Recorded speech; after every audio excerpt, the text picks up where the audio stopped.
இப்போ நான் ஒரு ஷோரூம்குள்ள வரேன்னு வைங்க சார், ஒரு பொதுவா வந்து ஒரு 10லிருந்து 20 மாடல் சோஃபா இருக்கும். எல்லாத்துலயுமே ஒரு 20, 25 வச்சிருப்பாங்கன்னா, என் வீட்டுக்கு அது பொருந்துதா இல்லையா? நான் அட்மோஸ்ட் எனக்கு 100% சாட்டிஸ்ஃபேக்ஷன் வரப்போறது கிடையாது. ஒண்ணு கலர் மேட்சான்னு பார்ப்பேன், இல்ல இடம் இருக்கான்னு பார்ப்பேன்.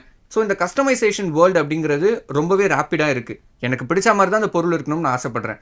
நம்ம என்ன சார் பண்றோம் அதுல? கொஞ்சம் வேறுபடுறோம். இப்போ ஏன்னா நீங்கள் கஸ்டமைஸ்ன்னு சொன்னீங்கல்ல, அதை நாங்கள் பர்சனலைஸ்டுன்னு சொல்கிறோம். என்ன சார் வித்தியாசம்? இப்போ நீங்கள் கஸ்டமைஸ்னால் இப்போ இருக்கிறது ஏற்கனவே இப்போ நம்ம உட்காந்துருக்கோம்ல அந்த சோஃபாவை கலர் மாற்றிட்டா, கருப்பு இந்த இது ரெட்டு வேண்டாம் எனக்கு பிளாக் கொடுங்கன்னா அது கஸ்டமைஸ்ன்னு சொல்கிறோம். நாங்கள் பர்சனலைஸ்டாகவே அவங்களுக்காக பண்ணது.